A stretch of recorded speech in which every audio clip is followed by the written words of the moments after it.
Good day, everyone. My name is Marco Lorenzo J. Onahan, your presenter for today. We are Group 3, and this is our presentation titled Exploring the Life of an OFW Through the Lens of Globalization.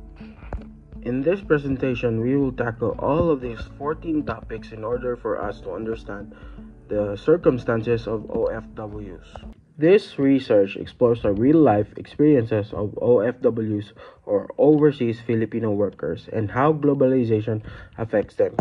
It highlights their challenges, their struggles, and their accomplishments, and so much more.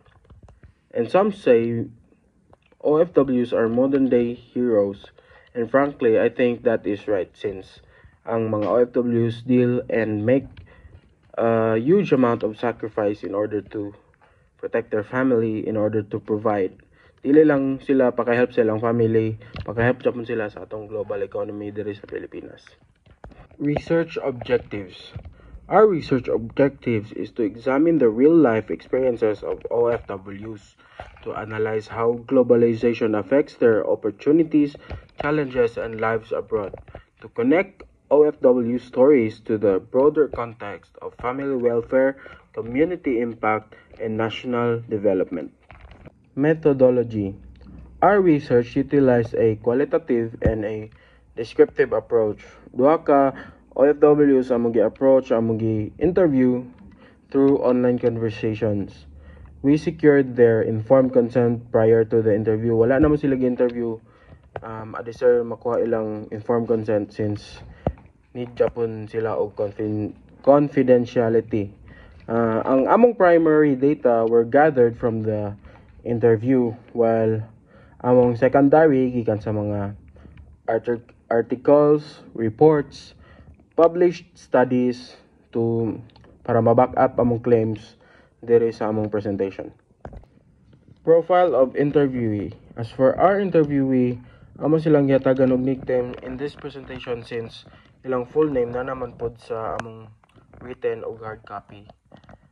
Interviewee number 1, Chris H. Age 37, gender female. She worked in Saudi Arabia and Kuwait as a domestic helper for 2 years. And as for our interviewee number 2, Mar A. Age 38, gender female, and she worked in Saudi Arabia also as a domestic helper for 6 years.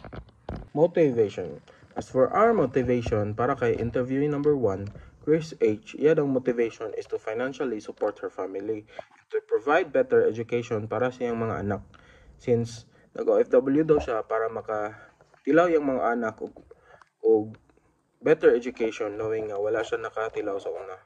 And para kay Mar A., her greatest dream para sa iyang mga anak is to see them living a happy life na dili pareha saya, layo ra saya. Gusto niya matagan og better nga life iyang mga anak kay knowing nga gikan sila sa poverty sa una. So, for our data para ma-back ang claim, ang mga OFW mo atugid sila sa gawa since high salary. OFW earn 2 to 5 times higher than our local jobs. There is a Pilipinas nga mayroon kay ang imong makuha dako kay gastuonon, and para dito sa gawas dako imong makuha makapadala pa kasi imong pamilya and napakay sobra pa sa imong galingan. For example, domestic helper dito sa Hong Kong is 28,000 to 35,000 a month. While diri lang sa Pilipinas, diri sa Pilipinas, 6,000 to 10,000 a month. So laliman ka gamay ra yun ang 10,000 para sa isa ka bulan. Gamay ra kay na. Okay. Apay mga bugas, mahal na kayong bugas karon, gatas para sa mga bata, napay mga tuition ang eskwelahan. Gamay ra gid kay na para sa diri sa Pilipinas, gamay ra gid kay para sa mga pamilya diri sa Pilipinas. So most of the people today resort in becoming an OFW. And number 2, poverty and limited local jobs. According to PSA 2023, 16.4 poverty incidents ang nahitabo diri sa Pilipinas. And ang mga unemployment rate ni abot og 4.3. So, naman ka 4.3 is about 2.2 million ng mga tao nga walay trabaho diri sa Pilipinas. So, maglisod gyud taog adjust kung dire ra gyud ta sa Pilipinas. That's why most of the people resort in being an OFW. Family needs and education. According to Bangko Sentral ng Pilipinas 2022, OFW remittance niabot og 36.1 billion US dollars para lang sa housing ug education diri sa Pilipinas. So 36.1 billion US dollars naman ka i-convert na nimo sa pesos, dako na gigay na siya. And that's why OFWs needs to be praised since makatabang sila sa tong Philippine economy since every remittance naagid na siya tax and depende na lang sa government kung unsa na nila gamit ang tax. And daghan sa jud mga ginikanan na mo resort og mag OFW na lang sila, mag OFW na lang ko para maka-provide ko diri sa akong mga kuan kay diri sa Pilipinas. Maal jud kayo, gamay ra jud kayong ma-earn nato diri. So mag OFW na lang ko kay para daghan kong ma-provide diri sa akong pamilya, makakaon sa sila ilang mga gusto. Number 4, global demand for Filipino workers. According to PSA 2022, around 10.2 million Filipinos nga ang naa sa overseas. So daghan na gyud mga Filipinos nga nagresort og mag OFW na lang since maal jud kay diri sa Pilipinas di jud madala since laliman ka ng 6,000 to 10,000 a month o sa 12,000 kung naagi kay maayo nga busing o palay labot bonus pero lalim gamay ra man gid ang bonus and gamay ra gid na siya para sa isa ka bulan since dagko na gid ang mga gustoon karon. Number 5, career growth and skills development. Sa gawas daghan sa job opportunities nga ug skills nga makuha nimo dito nga wala diri sa Pilipinas. Sama ng kuan, example, real estate. Gamay ra magiging real estate diri sa Pilipinas since most of the Filipinos here na ay mga yuta, na ay mga kuan. Pero sa gawas, real estate is a norm. Dako kay kagkita sa real estate or sa Airbnb. Kung mag-Airbnb ka, dako kay kagkita dito. Sinan ka ng mag-Airbnb ka, mag-awas orang kwarta na sa imo kada month since ang mga tao dito magrenta ra dayon sa imo. So career growth and skills development na gina dito sa gawas and dagan OFWs nga nasinso tungod ana. Challenges. According to our interviewees kang Chris H, iya dong challenges nga gina-face dito is homesickness and being away from her family and adjusting sa different culture and language barriers. So lisod sila ka-adjust sa siyempre, kung first time pa ka dito, maglisod kag adjust since na may language barrier, maglisod kag pangutana sa imong mga gusto, sa imong kuan laliman na lang kung makakita kag Pinoy dito nga kabalo og kuan naka-adjust na sa ilang language. According kang Mara A, maka-experience to siya fatigue from long working hours, sleepless nights tungod sa stress, maka-experience sa mga daghan nga stress and separation from loved ones since away man siya sa iyang mga loved ones, pagka-feel po siya homesickness. Since, siyempre, tao ra gid ta, maka-experience kita na bisan pagdagko na ta, bisan pag unsa ka immortal, maka-experience gid ka og pagbati nga homesickness. Positive experiences. Chris A shared that she gained new skills, became more independent, and met people from different cultures.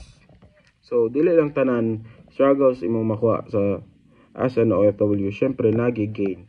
While Mar A expressed happiness in providing for her family through remittance and felt a sense of fulfillment. So, pagka-satisfy po siya since paka-help siya sa iyong family, syempre ikaw kung grabe mong hago, makasatisfy biya kung nakay accomplishment na ma-gain through anang hago, through sa imong hago. In general, OFWs enjoy higher income, personal growth, cultural exposure, and the ability to support their family through education, housing, and small businesses. Globalization and OFW. Working abroad. Globalization allows Filipinos to find jobs in different countries.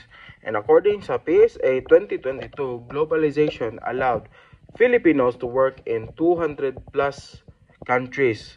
So as long as it's in the 200 plus, maka-work ka bisag asa. So 200 plus daghan na kay nga choices kung mag-OFW ka. And pay and experiences. OFW earn more and learn to work under stricter rules in order for them to maka-earn sila. So na take, na gain, na po take. So you need to work and discipline yourself to work under stricter rules. Stricto man gyud dito sa gawa. So you need to be you need to adjust para sa imong kaugalingon, para po sa imong pamilya. Pero naapod sila support systems, na sila agencies o kanang mga employers nila nga mag-help sa ila o hatagan po sila protection. So dili ra kay maal. And since better pay po dito, so 2 to 5 times silang pay dito, so dili imong return dako gyud. Di ra kay ka sa imong decision nga mag OFW ka kung better pud nga country mo pilian.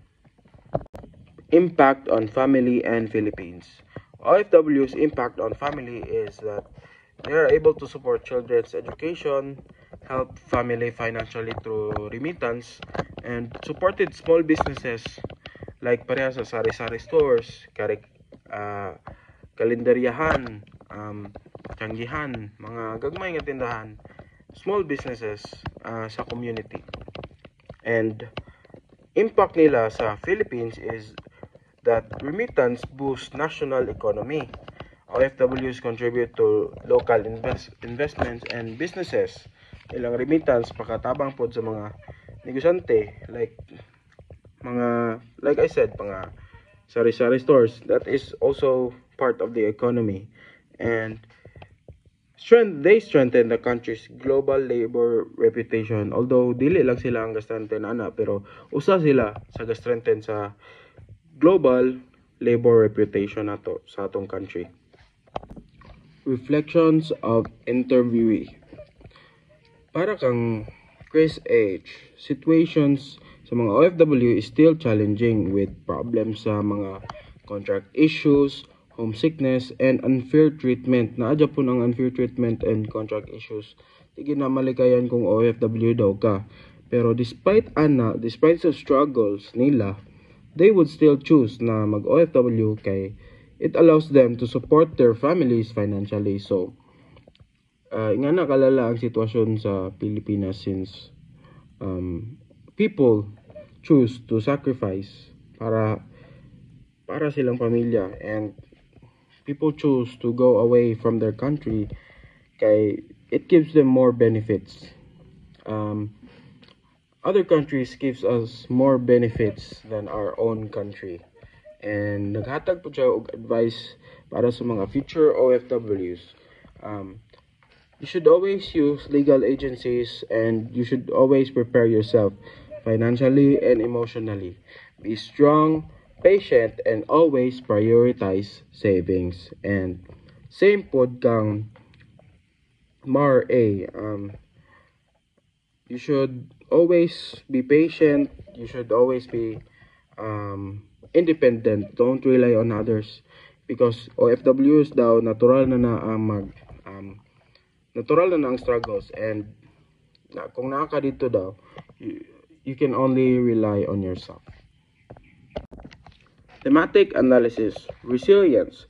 They learn to adjust to new cultures, strict rules, and unexpected challenges, proving their strength and determination. Sacrifice.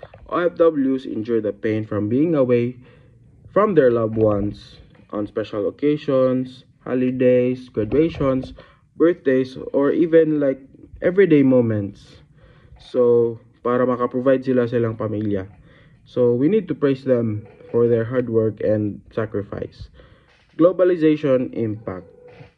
Although nakahelp ang globalization sa atua para maging OFWs ang uban sa atua, nadya po'y downside since nag-increase ang mga competition and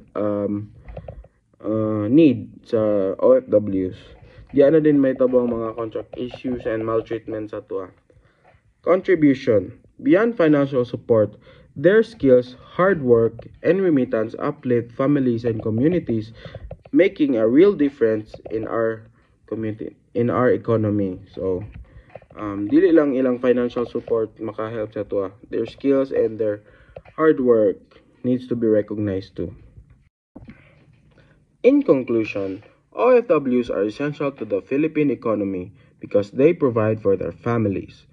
Their experiences demonstrate both positive aspects such as skills, financial stability, and personal growth, as for the negative aspects such as homesickness, cultural differences, and pressure. The experiences of OFWs demonstrate that they are real heroes of the modern era, whose sacrifices advances the growth of their country. Recommendations for the government: strengthen protection welfare para sa mga OFWs, improve reintegration programs para sa mga returning OFWs, provide financial literacy and livelihood training para makalearn ang OFWs unsaon pag-invest, unsaon pag-save para naman po silang kaugalingon. For OFWs or future OFWs, prioritize savings and investments while working abroad. Prepare emotionally and mentally for challenges. Learn new skills to improve your career opportunities. For society, we need to recognize and honor our OFWs as modern-day heroes. Support OFW families left behind. Promote awareness about sacrifices of migrant workers. These are our references. This is where we got our data and analysis to back our claims and provide information for us. These are the signed consent forms from the interviewees. This is our proof of contact. Although we did not manage to meet them personally and through Google Meet or video call, but we did manage to contact them through Messenger or online messages. And that concludes our report titled Exploring the Life of an OFW Through the Lens of Globalization. We are Group 3, and thank you for listening.